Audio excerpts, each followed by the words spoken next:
Hey guys, my name is Nabiri and it's time for another Kicking of the Week, and today I want to show you a way that you can use Kick2 to make some insane punches.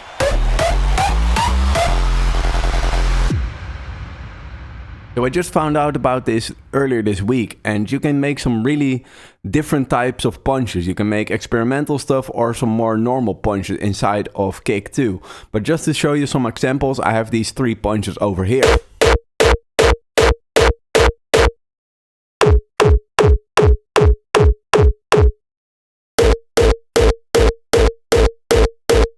And all these punches are just one layer, and it's quite insane how good they sound, but of course they need some extra work, and if you really want to make a punch using Kick2, you'd add some extra layers afterwards.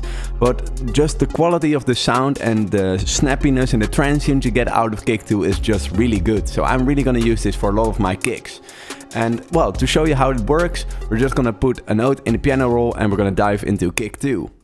So what we're going to do inside of Kick2 is we're just going to dive into the amplifier envelope, and inside here we're just going to cut this short just because we're only working on a punch, and we don't really need that till over here because, well, we have our hardstyle till for that.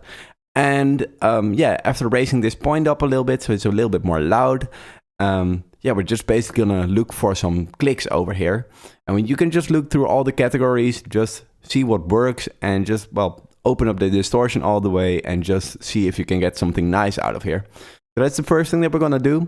And after that, we're just gonna play around with the pitch over here and a little bit with the EQ to just perfect it and just make sure that the punch is in phase and just working. So let's just dive into the hard tap, for example, and just open something like maybe 35, I don't know. And what you wanna do perhaps is just open up the click view over here so that you can see how long your clicks are, so that you're sure that you're only working on like a punch and you don't have these reverb or anything from the clicks that you're adding. But let's just see and add some distortion and start playing around with the pitch and the EQ.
And as much as I would like there to be like a rule or some method that you can really use this pitching envelope, there really isn't.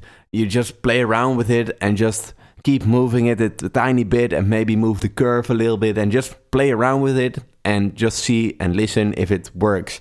There's really no rule or a certain point that you need to get to, or like when you're using that layer and that click, then you need to put it over there. It's just a matter of listening and just seeing if it starts sounding the way that you want it to sound. But right now I feel that it's kind of working. Let's just dive into the EQ and maybe see if we can make it a little bit more tonal and just stand out in the spots where it needs to stand out. Now in this EQ, by the way, something that I really struggled with was finding out how to use all the bands, and it turns out that over here you can click on all these bands over here to just use them, and it's quite a dark plugin, so I didn't really see it, and now I know, and now hopefully you won't be searching for it that long. Let's just raise up this point somewhere over here and maybe we'll dip something over here, but let's just see.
So right now at this point we have like a solid midsection for our punch.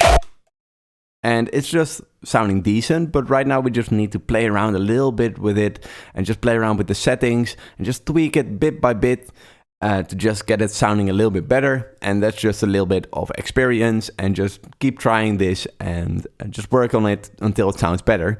But I'm just gonna see how I can make this punch sound a little bit better, and the way that we're gonna do this is with just the pitch, just get it in just a little bit of a different phase. And I think after that we can maybe add some compression if we want, but we're getting there.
So right now I think that we're actually done. We can just export this and put this in our playlist.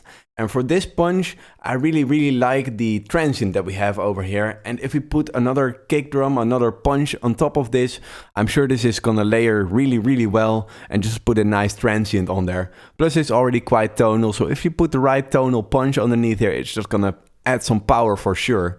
So I really suggest that you just try making some punches in Kick2 and start creating your own sick transients like this. Well, I hope you like this and you learned something from this, and hopefully I'll see you back soon again. Cheers!